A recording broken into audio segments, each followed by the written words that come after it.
There are candles that burn for warmth, candles that burn for light, and candles that burn because something inside them refuses to be forgotten.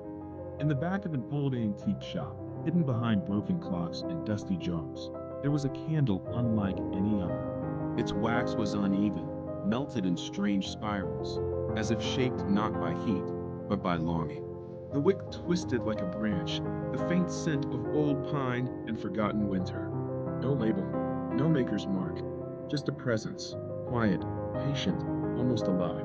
The shopkeeper kept it inside a wooden box, wrapped in cloth the color of dried petals. He said it was too heavy to display. But every night, after closing, the box shifted slightly on the shelf, as if the candle were trying to breathe. One night, a storm rolled through the city. Windows shook. Wind moaned through the cracks of the old store. The shopkeeper left in a hurry, forgetting to latch the candle's box. At midnight, the lid slid open on its own. A soft glow rose from within, not bright, not warm, but pulsing gently, like the heartbeat of someone asleep beneath the earth. When the candle was finally lit, the flame did not flicker. It remembered. The room around it shifted. Shadows stretched across the walls, forming shapes not belonging to the present. A wooden toy rolling across a floor.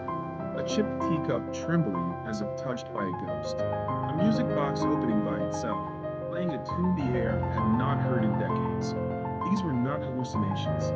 They were memories, the candle's memories. The flame grew brighter, steady and calm, and in its light, floating particles gathered like fireflies. They swirled, taking the shape of a small child's laugh, not heard, but felt. The shop walls melted into a field of soft summer grass. Footsteps, tiny, joyful, pressed into the earth. A pair of hands lifted something to the sky, not visible, only hinted in shifting shadows. The outline of a carving knife, a block of wax, and the shape of a smile being etched into its side. The candle's first memory. Each time the flame leaned to one side, a new scene appeared. A small bedroom glowing with sunset light, toys abandoned on the floor, a window left open to let in the evening breeze.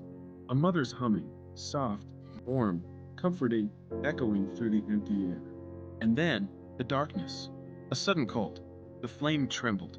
Wax dripped faster. Something had broken that day. A silence fell so heavy that even the memory itself seemed afraid. The scene shifted once more. Now an old workshop appeared.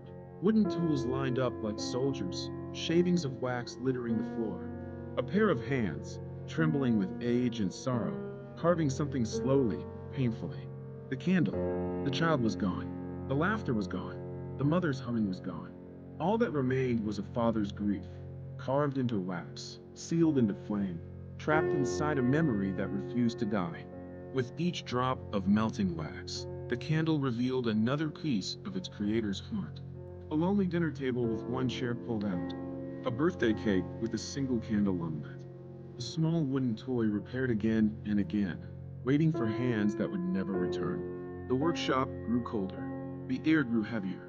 The father carved through tears, through silence, through years, until the candle stood finished, imperfect, uneven, but full of the child he had lost, full of the love he could not speak, full of the memory he could not bear to let go.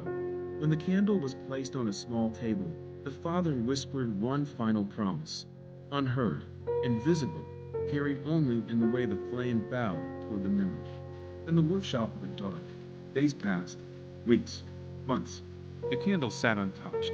Dust settled over it like snow, until the day it found its way to the antique shop. The flame in the present glowed brighter as the memory reached its end.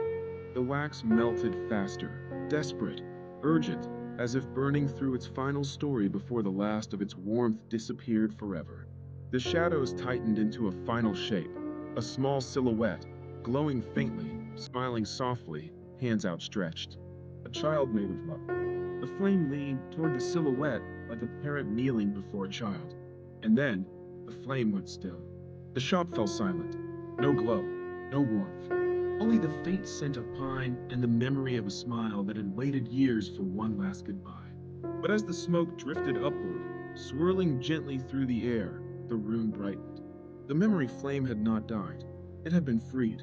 Some nights. When the wind is soft and the world feels quiet, you can still see a flicker of gold drifting through the air.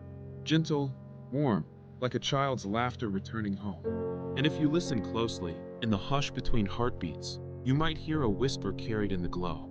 Some flames burn out, but some remember.